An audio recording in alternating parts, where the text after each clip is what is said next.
진도읍에서 자동차로 한 20분쯤 달리면 소폴이라고 하는 마을이 나와요. 수년 전까지 이 마을에서는 저녁마다 소리방이 열렸었다고 합니다. 한 4, 50명의 여인들이 각종 민요를 부르고 유일한 남성 출연자인 마을 이장은 북을 치는 고수로 등장을 한답니다. 한 번은 그 부인들이 봄노래를 불렀어요. 봄노래라고 하면 일반적으로 아주 흥겨울 것이라 생각이 듭니다마는 가사를 잘 들어보면 그 예상은 크게 빗나갔음을 알게 됩니다. 봄아 잘 가거라 명년에 다시 보자. 너는 가면 또다시 오련마는 우리 청춘은 너를 따라가면 백발이 점점 가까워진다. 에헤야 에헤야 에헤야 어찌하니 애석하랴. 세워라 가지 마라. 보내고 싶지 않지만 가는 봄을 작별하면서 애석해하는 그런 내용입니다. 왜? 봄과 함께 청춘이 가니까. 청춘이 가면 백발이 가까우게 되니까 그렇다는 거예요. 그러나 어찌하겠습니까? 보내고 싶지 않지만 보내야 할 것이 있고 보내고 싶어도 떠나지 않는 것을 두고 고민하는 것이 우리 인생살이가 아니겠습니까? 다시 새해를 맞으며 봄아 잘 가라 잘 가거라 하는 가사 대신에 옛사람 잘 가거라 하는 말씀을 오늘 본문의 말씀을 통해 노랫말처럼 새겨보기로 하려 합니다. 옛사람아 잘 가거라 새 사람 되어 너를 보면 어찌하니 시원하겠느냐. 옛사람 다 보내고 새 사람, 새 그리스도인이 된 나 자신을 통해 시원한 마음을 하나님께도 드리고 또 나도 누리게 되면 얼마나 좋겠느냐는 거예요. 다른 어느 해보다도 지금 반드시 보내지 않으면 안 될 것이 옛사람의 흔적이기 때문입니다. 대통령 선거를 앞두고 있는 우리 국민 모두가 코로나의 위협 앞에 우리 그리스도인 모두가 하나님이 원하시는 깨끗한 새 마음을 갖기 원하는 그 믿음의 사람들 모두가 이 옛사람을 벗어버리고 새 사람을 입어야 되는 거예요. 그래야 지난주 지지난주 말씀드렸던 영원한 기쁨도 산소망도 우리에게 찾아올 수 있어요.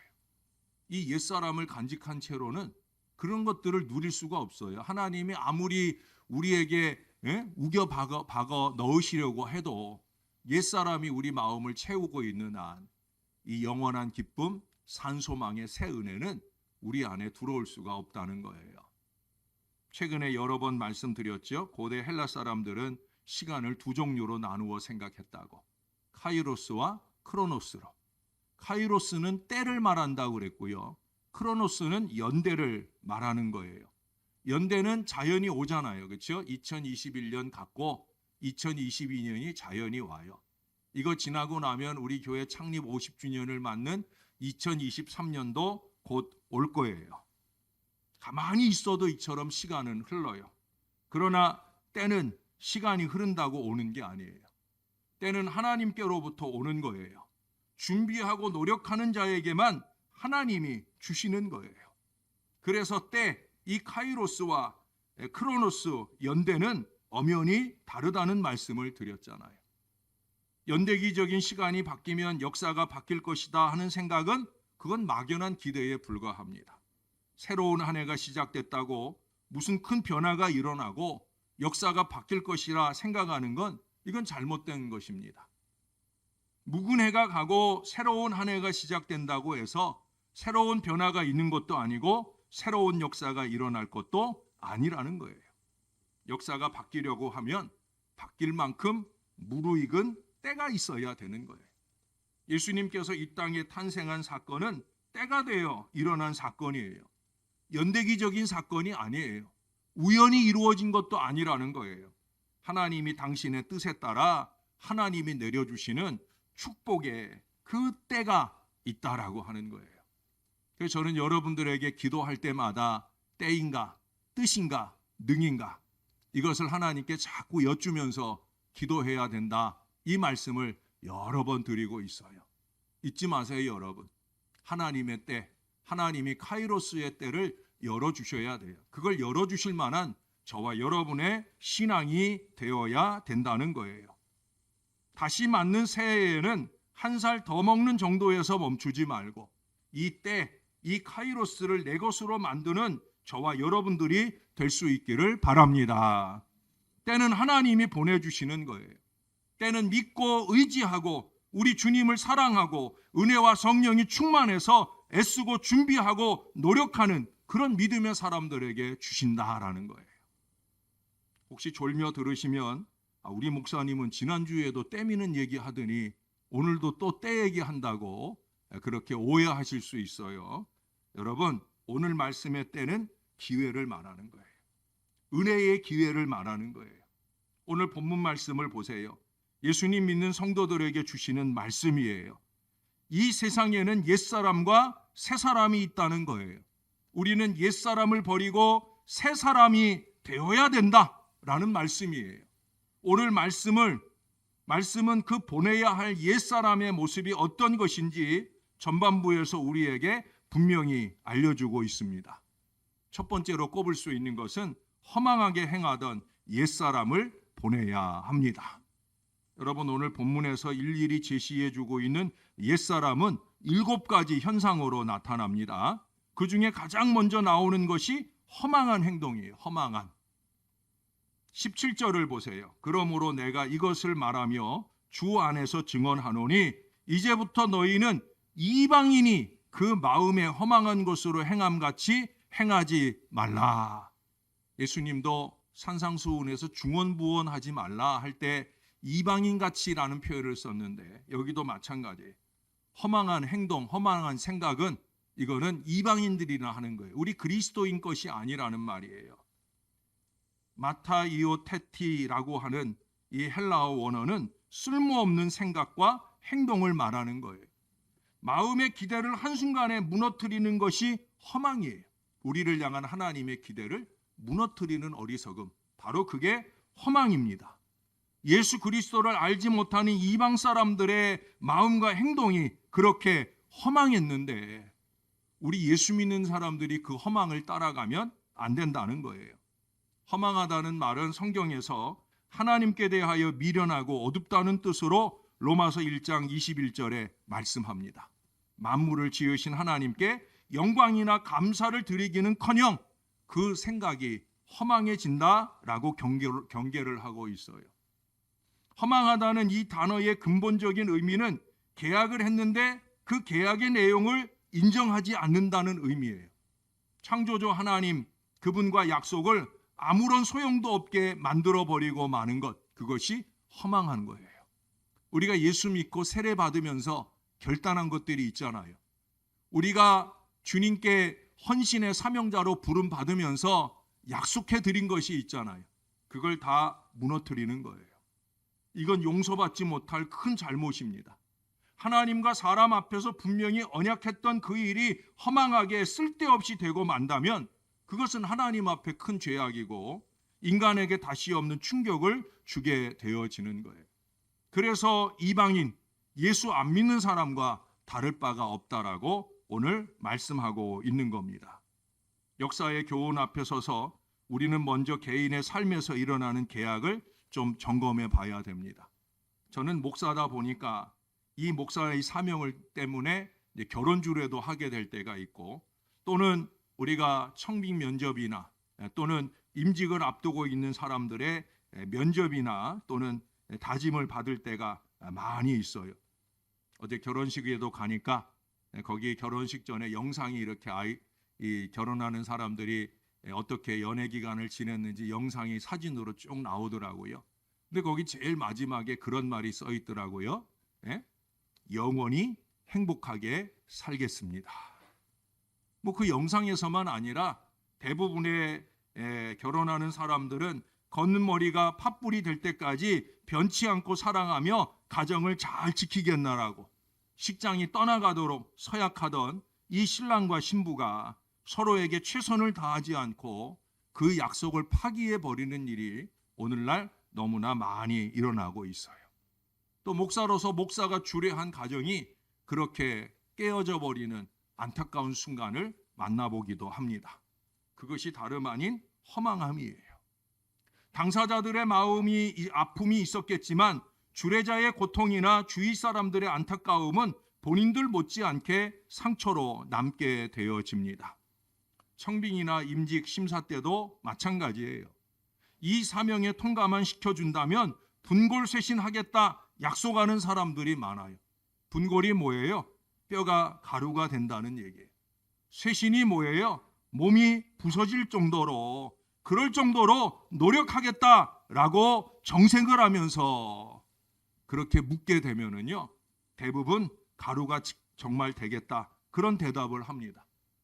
그렇지만 어떤 사람은 직장에 들어간 뒤로 오히려 회사를 가루로 만들어 버리는 경우가 있잖아요.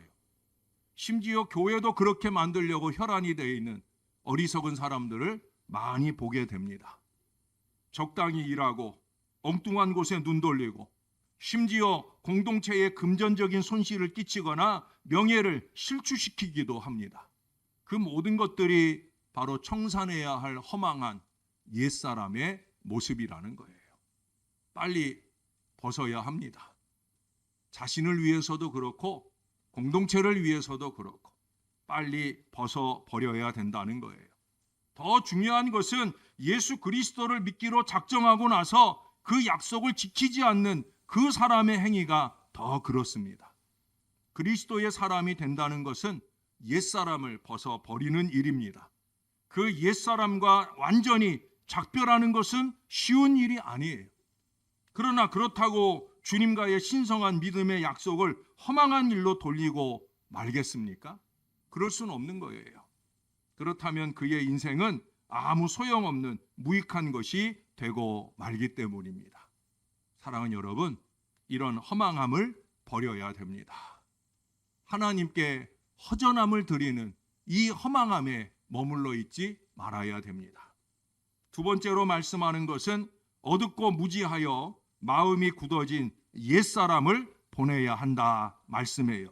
여기 18절 말씀에 보니까 옛사람의 세 가지 모습이 묶여져 있어요. 18절.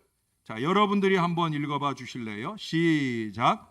그들의 청명이 어두워지고 그들 가운데 있는 무지함과 그들의 마음이 굳어짐으로 말미암아 하나님의 생명에서 떠나 있도다. 아멘. 예. 자, 먼저 총명이 어두워지는 것을 지적하고 있어요. 인생을 살다 보면 갑자기 총명이 흐려질 때가 오잖아요. 그렇죠? 점차 나이가 들어 밝았던 지혜가 어두워져 가는 것이야 우리가 어찌하겠습니까? 그러나 욕심의 눈이 어두워져 어리석은 일을 행하거나 권력을 따라 불의한 일에 손을 담그게 된다면 이것은 심각한 위기 상황이라 아니할 수 없어요. 개인도 그렇고 특별히 지도자들이 그런 어리석음에 휩싸이게 되면 그 공동체는 더더욱 더 큰 어려움을 만나게 되는 거예요. 영적 총명이 어두워진 옛사람은 여러분 더 이상 그리스도인이 아닙니다. 부정한 일에 연루된 사람들도 처음에는 총명했어요. 학벌도 좋고 미래에 대한 비전이 남들 못지 않았던 적도 있었을 거예요. 그 중에는 예수님 믿는 신앙인들도 많았을 텐데 세상의 욕심이 지혜의 근본이신 하나님과의 사이를 막아버리고 바로 그 총명을 어둡게 만들고 말았어요. 저 사람 참 총명하고 훌륭했는데 어쩌다가 저렇게 되어버렸나. 이런 탄식이 나오는 그런 대상을 우리는 자주 만나게 됩니다. 지도자에게서 그런 대상을 만나게 된다면 그것이 목사이고 그것이 나라의 위정자일 때에는 아마 우리는 더 큰 탄식과 안타까움을 갖게 되어집니다. 이유는 뭐예요? 옛사람을 벗어버리지 못한 탓입니다. 그 다음으로 말하는 게 뭐예요? 무지함이라 말씀하고 있어요. 무지하다는 건 뭐예요? 알지 못한다는 뜻입니다. 가장 큰 무지는 뭔지 아세요? 죄를 짓고도 스스로 알지 못해요. 아니 오히려 자기가 잘하는 줄로 착각을 하고 있어요. 이게 얼마나 불행한 일입니까? 하나님의 진리를 모르고 하나님께서 가르쳐 주신 올바른 길을 몰랐다는 거예요. 예수님이 세상에 계실 때 교권주의자들, 로마의 정복자들이 주님을 죽일 치밀한 계획을 세웠습니다. 무지한 백성들은 그것도 모르고 십자가에 못 박으라고 난리를 쳤어요. 그때 예수님이 십자가 위에서 그들을 위해 기도하셨잖아요.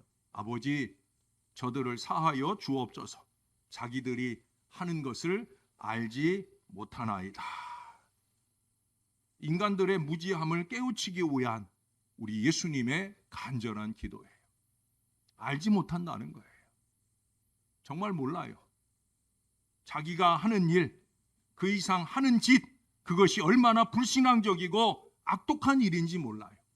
때로는 예배 자리에 앉아서도 이 무지한 일들을 우리가 끊임없이 이어가는 걸 보게 됩니다. 여러분, 이렇게 무지함 속에 머물러 있는 것이 곧 옛사람이에요. 다시금 죄를 반복하지 않으려면 말씀을 읽고 듣고 깨닫는 일에 더 정성을 쏟아야 합니다. 제가 어제도 결혼식 가는 중에 함께 가시는 권사님이, 목사님, 말씀을 읽다 보니까 이런 얘기가 있는데 이게 무슨 말이에요? 물어와요. 얼마나 귀한 시간입니까? 끊임없이 말씀을 읽으면서 깨닫고 싶은 거예요. 또 그 깨달음을 함께 하늘의 지혜로 나누면서, 그러면서 우리가 알아가는 거예요. 목사도 성경을 읽다 보면 새롭게 깨달아지는, 그래서 주석책을 또 보고 또 새롭게 깨닫고 감동받는 일들이 넘쳐나는데, 사랑하는 여러분, 말씀을 펼치시고요, 마음을 활짝 여셔서 날마다 깨달으며 무지를 극복해가는 하나님의 사람들 되시기를 주님의 이름으로 축원합니다. 세 번째 뭘 꼽아요? 마음이 굳어진 사람이에요. 오늘 본문에서 이 굳어짐이라는 헬라어 원어인 포로시인이라고 하는 말은요, 대리석보다도 강한 돌이라는 의미의 포로시스에서 나온 말이에요. 보통 돌도 아니고요, 대리석처럼 단단해져 그 유연함을 완전히 잃어버린 상태를 말하는 거예요. 지난 주초에 새벽재단에서 씨 뿌리는 비유의 말씀을 보았어요. 거기 첫 번째 길가와 같은 마음도 나오고 돌짝밭 같은 마음도 나오잖아요. 굳어진 마음이라는 설명을 제가 드렸었는데, 여러분, 길가보다 또 돌짝밭보다 더 굳어진 게 뭐예요? 바로 여기서 말하는 포로신이에요. 구약 성경엔 그래서 강팍하다는 단어가 많이 나오는데 그게 바로 포로신을 말하는 거예요.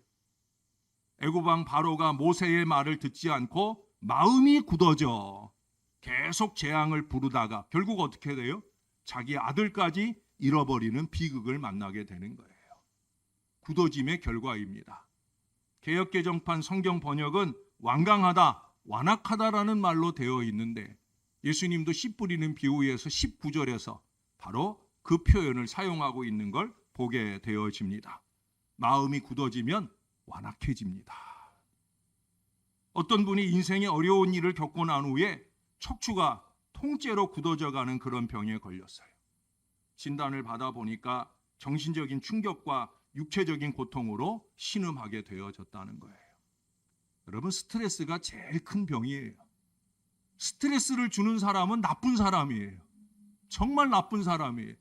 죄송하지만 목사님 위해서 기도합니다 하면서 목사에게 스트레스 주는 사람은 정말 나쁜 사람이에요. 그런 사람이 목사의 곁에 있으면 자꾸 목사의 목을 조르는 거예요.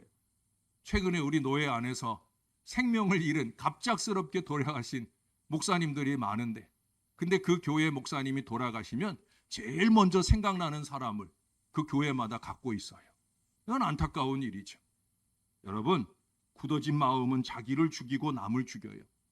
이분도 안타깝게도 큰 스트레스를 받으면서 몸이 굳어져 가더라는 거예요. 그러나 오랜 기도 중에 다시 생각해 보니까 이게 정도의 차이만 있을 뿐이지 누구라도 육신은 점점 굳어져 가고 있다는 걸 깨닫게 되었어요.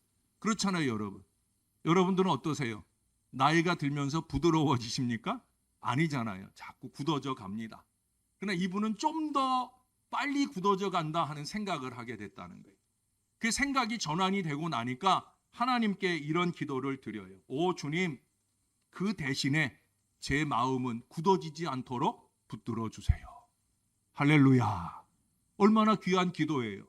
몸은 굳어지는 게 어쩔 수 없지만 내 마음만은 굳어지지 않게 해달라. 이 기도를 하고 있어요. 이게 우리들의 기도가 되어야 되지 않겠어요? 삶의 과정에서 생겨나는 불만과 고집으로 인해 마음이 굳어진 이 옛사람으로 다시 돌아가서는 안 됩니다. 특별히 말씀 앞에서는요, 더욱더 절대 굳은 마음으로 돌아가서는 안 된다는 거예요.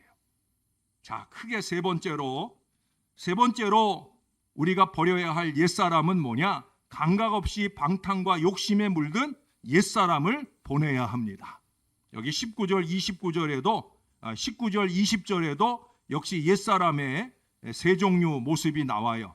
같이 한번 읽어보실까요? 19절입니다. 시작. 그들이 감각 없는 자가 되어 자신을 방탕에 방임하여 모든 더러운 것을 욕심으로 행하되 오직 너희는 그리스도를 그같이 배우지 아니하였느니라. 자, 어떻게 세 가지인지 한번 보십시다. 제일 먼저 감각 없는 옛사람을 버려야 된답니다. 여러분, 무감각은 큰 병이에요. 육신이 감각을 느끼지 못하는 것도 큰 병이지만 마음의 무감각, 이거 큰 병이에요.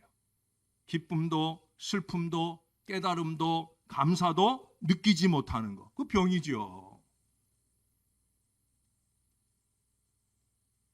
신앙을 그럭저럭 사는 거지 뭐 하면서 살아가는 것은 이미 심령이 죽은 상태나 다름이 없어요.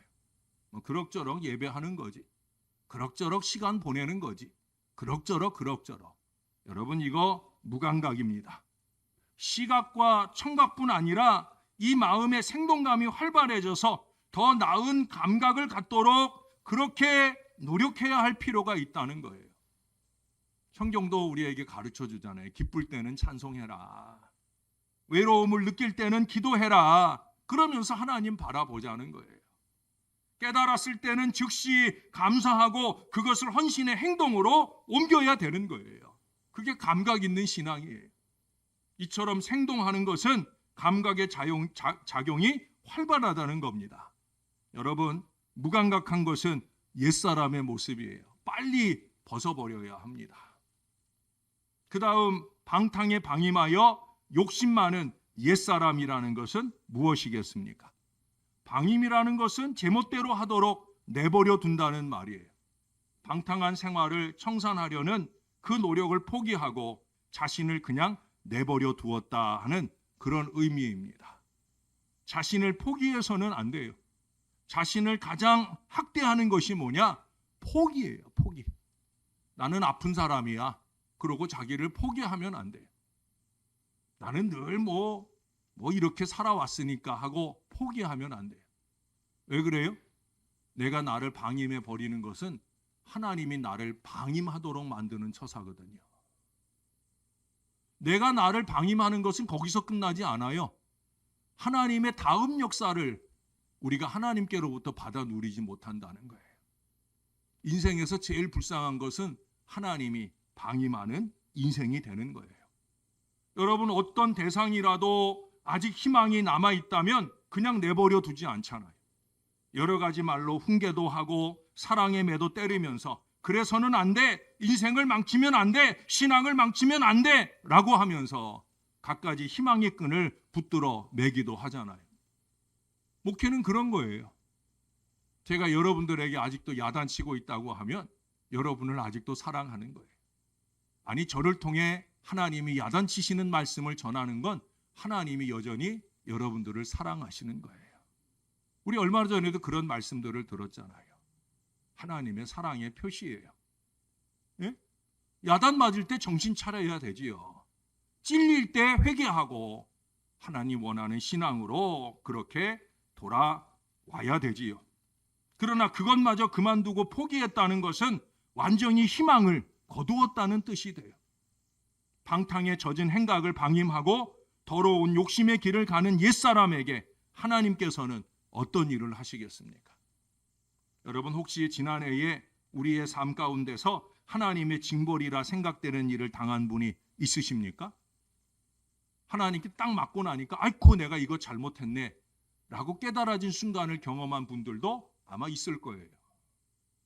뜻밖의 어려움에 처하고 재산 손실을 보고 질병이나 사고에 노출되고 마음의 평안을 잃게 되는 그런 경우에 하나님이 원망스럽다는 그런 생각을 하게 되기도 합니다. 그런데 여러분, 그와 달리 어떤 사람은 나는 이런 시험이 전혀 없다고 자랑하는 경우를 보게 됩니다. 자, 그런데 만일 고통받는 사람이 더 믿음으로 살고자 노력하는 사람이고 시험 없이 편한 사람이 나태하고 그 이상 거짓된 신앙인이라고 판단될 때, 그럴 때 혼란이 오잖아요. 그렇죠? 열심히 신앙하고 바르게 살려는 사람은 어려움 만나고, 야, 뭐 저 따위가 신앙인이야 라고 생각되어진 사람은 잘 되고, 뭐 목사한테 목사님 기도해 주서 잘 살고 있어요 라고 말하지만 목사의 마음속에는 아유, 저렇게 살아서는 안 되는데 라고 생각되는 사람이 시험이나 걱정 없이 잘 산다고 하면, 그러면 하나님은 도대체 살아 계시는 게 맞는가 하는 어리석은 생각이 우리 마음 가운데 들게 될 때가 있을 거예요. 자, 그런데 여러분, 여기서 한번 잘 생각해 보아야 할 아주 중요한 일이 있어요. 혹시 우리 인간이 자신을 방탕에 방임함으로써 하나님의 방임을 초래하고 있는 건 아닌지,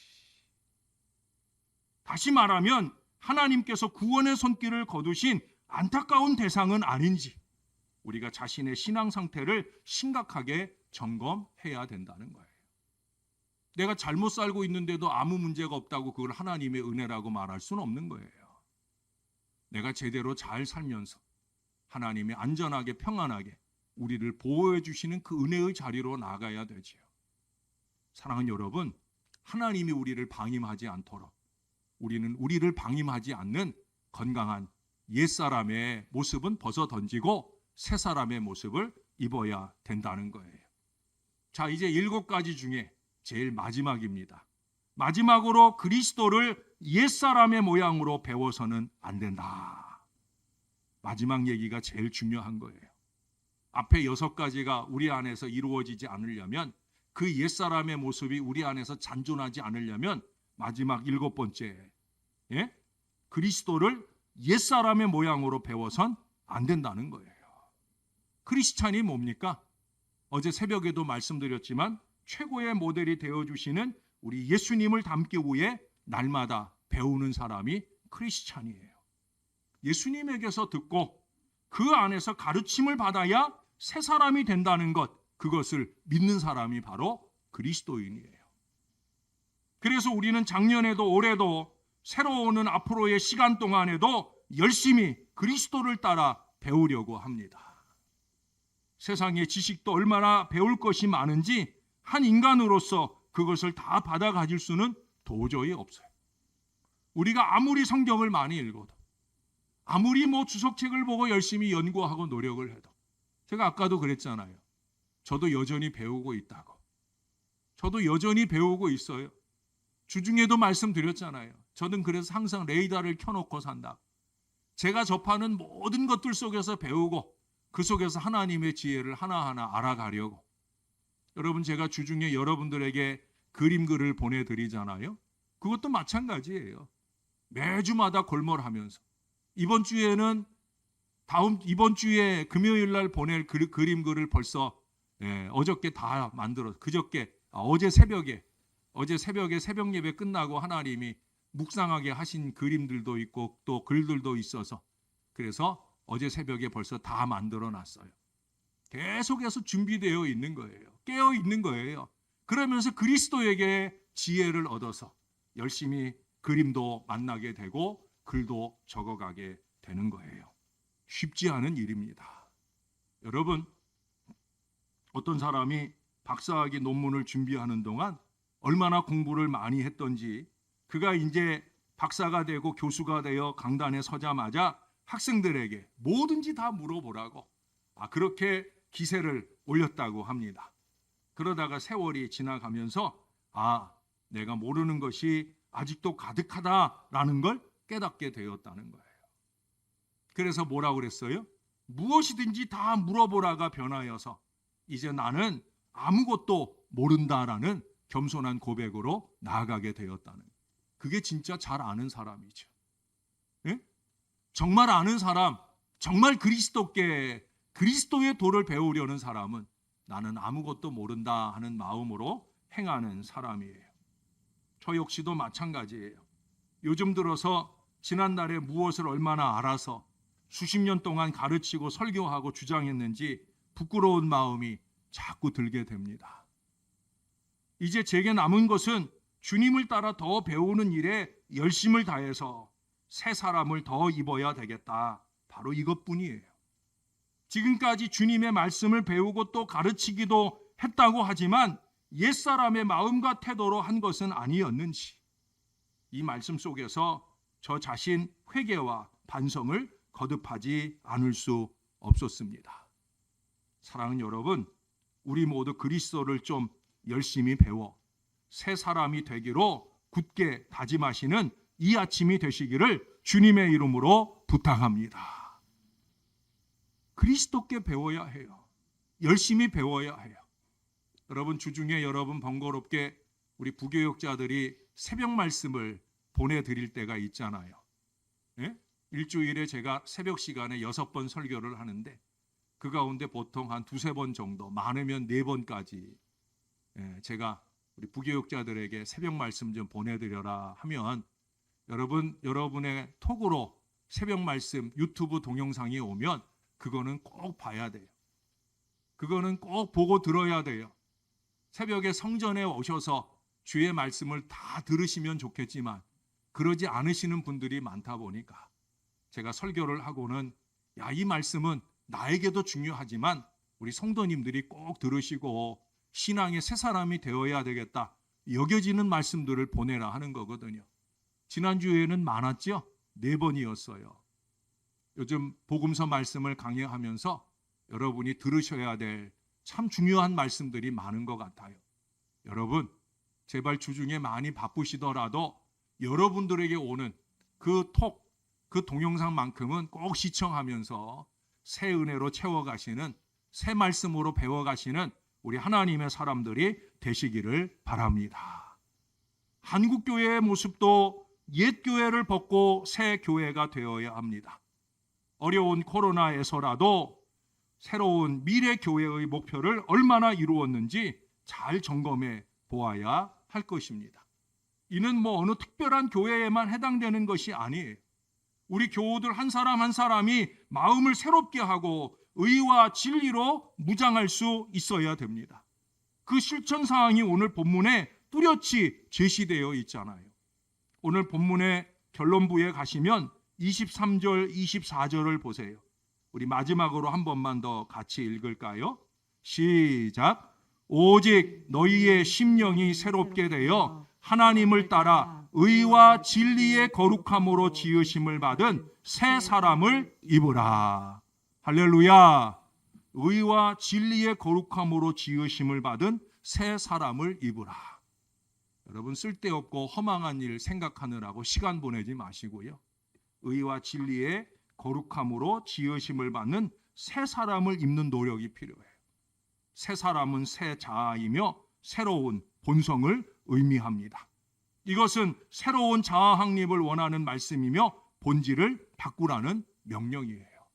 앞서서 7가지. 게으르고 나태하고 무지하고 욕심을 따르는 그 7가지 옛사람은 벗어버리고 이제 의와 진리의 거룩함으로 지으심을 받는 새 사람을 입어야 된다. 여러분, 주님이 말씀하셔요. 결론을 맺겠습니다. 서두에 말씀드렸죠. 연대는 가고 오는 거라고. 그러나 묵은 해가 가고 새해가 온다고 해서 카이로스, 때가 오는 것은 아니다라고 말씀을 드렸어요. 카이로스, 이 때라고 하는 것은 우리가 준비되었을 때 하나님이 주시는 거예요. 때는 아무 때나 오는 것이 아니라는 거예요. 잘 준비된 자에게, 그 준비된 것을 위해 노력하는 사람에게 주는 거예요. 이제 새날이 벌써 왔습니다. 새날 속에 새로운 심령으로 변화된 우리는 오늘의 말씀을 읽고 나서 이렇게 힘껏 외치며 노력해 볼 수 있어야 합니다. 잘 가거라 옛사람아, 지금 오라 새 사람아. 모쪼록 저와 여러분이 이 아름다운 고백을 되뇌이면서 하나님 안에 새 사람으로 거듭나 올 한 해를 은혜 안에 잘 살아가는 거룩한 백성들이 되시기를 예수님의 이름으로 간절히 축원합니다. 하나님 고맙습니다. 오늘도 우리가 주님 앞에 새 사람을 입으려고 왔습니다. 어제까지도 잘 살았지만 돌이켜보면 부족한 것이 많은 것 같습니다. 오늘 말씀에 꼽아주신 7가지가 다 나에게 해당되는 것 같은 안타까움으로 삽니다. 그냥 살아왔으니 그럭저럭 살아가야지 하고 자신을 방임한 채 내버려 두므로 하나님께서도 우리를 방임하도록 그렇게 만드는 어리석음을 범하지 않도록 주님 우리를 붙들어 주옵소서. 아직도 붙들고 늘어진 옛사람의 모습이 있으면 예수의 이름으로 벗어던지게 도와주시고 그리스도인답게 그리스도에게 배우며 새 사람을 날마다 덧입는 은혜와 진리의 거룩함을 입은 새 사람이 될 수 있도록 우리를 도와주시옵소서. 언제나 새로운 모습으로 우리에게 다가오시는 우리의 구주 예수님의 이름으로 기도합니다. 아멘.